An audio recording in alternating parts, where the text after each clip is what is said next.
My best friend tried manipulating me into believing that my boyfriend cheated on me with her. When I found out the disgusting truth, I cut her off, and she went mentally insane and started trying to ruin my life. My best friend Becca called me drunk last Saturday asking for a ride home. I couldn't pick her up and instead asked my boyfriend Nate to get her. A couple of days later, he started being weird with his phone. He started putting it face down and even changed his password. Well, yesterday I saw Becca and told her about it. She suddenly started bawling. She said they hooked up in his car the night that he came to pick her up. I asked her to show me the texts, but they were all in the app Signal, which deletes messages after a day. When I got home, I confronted Nate, and he denied it. He did admit they were talking on Signal, but he said that he was actually just asking her about engagement rings for me. That's when Becca texted him asking if he remembers what they did the other night? Well, he instantly replied asking her what she was on about, and she told him to stop playing dumb. Nate then called her pretending I wasn't in the room and told her to stop whatever she was doing, but she just kept telling Nate to stop lying until he got angry and hung up on her. I still don't know what to think. Update 1. I told Nate that I had found out a way to recover deleted messages from Signal. He immediately took out his phone and opened the app and asked me to show him how to do it, so I already thought that must mean he was telling me the truth because he didn't panic or hesitate at all, which was good because when I tried to download Signal on my old phone, it turned out that it's too old to support the current version of the app, so it wouldn't work. Nate then asked me if we were going to have to go out and buy a new phone for me to believe that he was telling me the truth, and he said that he was willing to do it if that's what it would take. I told Nate it wasn't that I didn't believe him, I just wanted to have some proof because I just couldn't understand why Becca would lie about it. Nate said that she would lie about it because she's a crazy drunk beach,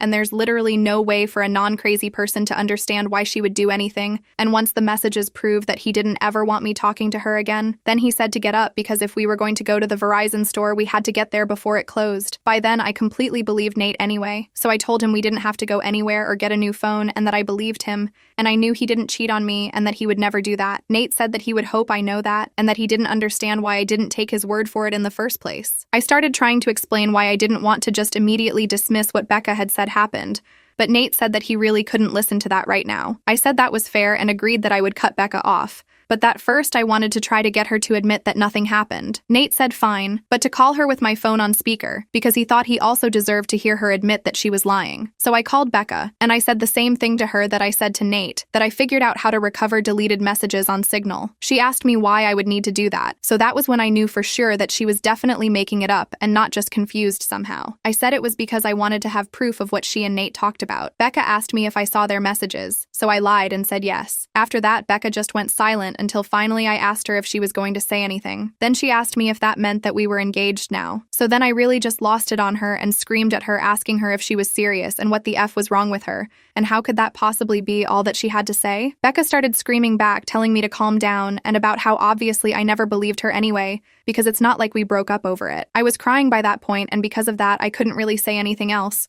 So then Nate told Becca to go F herself and to never ever contact either one of us ever again, and hung up on her. A minute later, Becca sent me a completely unhinged text that I'm quoting here verbatim, apart from changed names. Courtney, you are supposed to be my friend for life. You are supposed to be there for me. You are supposed to be my person. But then you meet Nate, and now you only care about Nate. Everything is about Nate. Tell me why Nate comes to pick me up when I call you. I called you, not your precious effing Nate. I only want you to see how effed up this is, but do you? No. Of course you don't. Of course you choose Nate over me like you always do and like you always will. You pretend to care about me, but I can see you don't care. It is pathetic, Courtney. You are a pathetic woman who would choose a man over a friend. But since you can't say it yourself, I will. Since you have to have your sweet, perfect little baby Nate do it for you, I will. Goodbye, Courtney. Is that what you want? Goodbye forever. I hope you got what you want. There were the 3 dots after that showing she was still typing more, but I blocked her before she sent it. I don't care about anything else that she has to say. I'm sure it's all just going to be more bullshit about why this is my fault,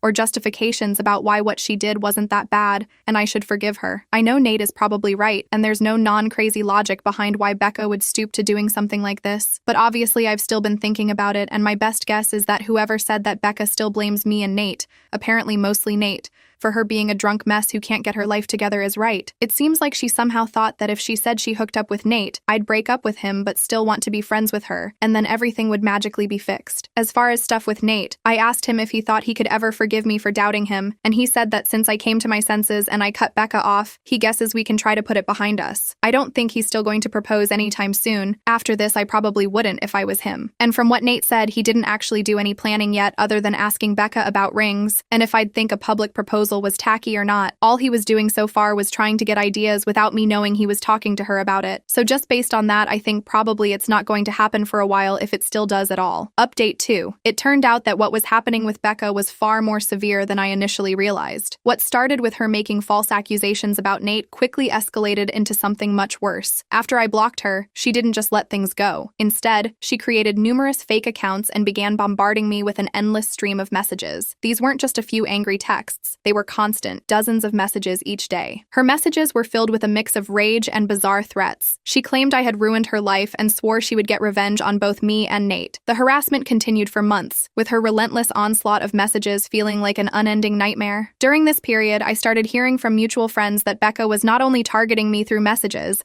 but was also active on social media. She posted rants on Facebook multiple times a day. Her posts were a jumble of incoherent thoughts and angry outbursts, detailing how much she hated me and portraying me as the villain who had destroyed her life. It was disturbing to watch her spiral so publicly. Each post was more frantic than the last, painting a picture of someone completely losing touch with reality. I was terrified. I went to the police twice, trying to explain the severity of the situation and asking for a restraining order. I was genuinely scared that Becca might show up at our apartment and do something violent. I even went so far as to install a front door camera, hoping it would provide evidence if anything happened. The police, however, didn't take my concerns seriously. They told me that Becca wasn't directly threatening violence, and that her online rants didn't qualify as a legal issue. They acted like I was overreacting. They advised me to keep blocking her accounts and assured me that she'd eventually lose interest and move on. It felt like they were dismissing my fears and not understanding the gravity of the situation. Things took a turn for the worse when Nate's car was vandalized while he was at work. The windshield was smashed, and while several cars in the area were targeted, I was convinced it was Becca. I went back to the police, more desperate than ever. They sent an officer to talk to Becca, but she denied any involvement. Again, I had no concrete proof that she was responsible. The officer left, and once again, nothing was done. The incident was chalked up as random vandalism, and Becca remained free to continue her harassment. After that, the situation deteriorated further. Becca's behavior became increasingly erratic. It turned out that her living conditions were deplorable. Her apartment was filthy, and she was drinking heavily. She was a danger to herself, and the news was deeply troubling. Eventually, after a visit from the police and seeing the state she was in, they decided she needed help. Becca was admitted to a psych ward for a week. I didn't know the specifics of her diagnosis or if she was on medication, but I was relieved to hear she was finally receiving some form of treatment. While Becca was in the psych ward, I hoped that things would calm down. I tried to focus on rebuilding some semblance of normalcy in my life, but after her release, I didn't hear from her. I kept a close eye on her social media, watching to make sure she wasn't posting about me or making threats. It was unsettling to think that she might still be out there, but at least she had moved to a different state to live with her dad. I hoped that being in a new environment might help her recover, and that she'd be less inclined to continue her campaign against me. In the meantime, Nate and I had been trying to cope with the fallout from everything that had happened. Unfortunately, despite our best efforts, things between us only seemed to worsen. The stress and constant harassment from Becca were taking a significant toll on him. Nate was struggling to manage the emotional and psychological strain of the situation. Every time we talked, it seemed like the weight of Becca's actions and the ongoing drama was creating a chasm between us that we couldn't bridge. He felt overwhelmed and unable to handle the pressure any longer. The tipping point came after the windshield incident. Nate finally reached his breaking point and decided to end our relationship. The breakup was incredibly painful for me. Nate's anger and frustration were palpable, and it was clear that he had lost faith in the possibility of us moving past the turmoil. His inability to forgive me for initially doubting him added another layer of hurt. It felt like a double blow, losing both the person I loved and the hope of mending our relationship. I tried repeatedly to talk to Nate about fixing things once Becca was out of the picture. I assured him that I wanted to rebuild our relationship and move forward, but he remained resolute. The emotional damage caused by the whole ordeal seemed too severe for him to overcome. Every attempt I made to reach out and discuss our future only seemed to reinforce his decision. It was as though the strain and distrust had cemented itself so deeply that there was no way to undo the damage. The sense of finality in Nate's decision left me feeling utterly defeated, and it became clear that there was no going back to what we once had. As time went on, I struggled to come to terms with everything that had happened. Becca's actions were more extreme than I ever anticipated. The experience of dealing with her harassment, trying to get the police to take me seriously, and navigating the fallout with Nate took a significant emotional toll. I had to focus on healing and finding a way to move forward, even though the whole ordeal had left me shaken. I started trying to rebuild my life, focusing on self-care and reconnecting with friends who had been supportive throughout the chaos. I also sought therapy to help process the trauma and learn how to cope with the aftermath of the situation. It was a long and difficult road, but I knew I had to work through it to find some peace. Despite the challenges, I eventually found a way to regain a sense of normalcy. The experience had been a harsh lesson in trust, resilience, and the importance of seeking help when needed. I was determined to move on, learn from what had happened, and build a healthier future for myself.